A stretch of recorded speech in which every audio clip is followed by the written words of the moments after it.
কোনো রকমের রোদে দেওয়ার ঝামেলা ছাড়াই একদম ইনস্ট্যান্ট পাকা আমের আমসত্ত্ব কিভাবে বানালাম সেটাই শেয়ার করব আজকের ভিডিওতে। প্রথমেই পাকা আমগুলোকে ধুয়ে কেটে আমের পিউরি তৈরি করে নিয়েছি, একটি স্ট্রেইনারে ছেঁকে নিচ্ছি।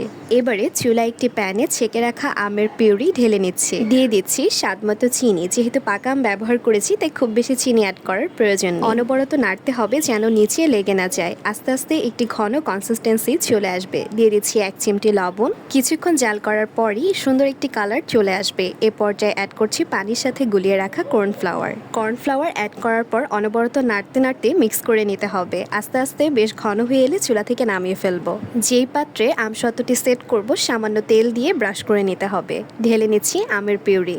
যে কোনো স্প্যাচুলার সাহায্যে আমের পিউরিটিকে পুরো প্লেটে ছড়িয়ে দিতে হবে। এভাবেই সেট হওয়ার জন্য রেখে দিয়েছিলাম সারা রাত, তবে আপনাদের হাতে সময় কম থাকলে কয়েক ঘন্টা রাখলেই চলবে। সকালে আমসত্ত্বটি তুলে নিচ্ছি, দেখতেই পাচ্ছেন খুব সুন্দরভাবে উঠে আসছে। পছন্দ মতো শেপে কাট করে নিচ্ছি। তৈরি হয়ে গেল খুবই মজাদার এবং ইনস্ট্যান্ট পাকা আমের আমসত্ত্ব। এখানেই শেষ করছি। আল্লাহ হাফেজ।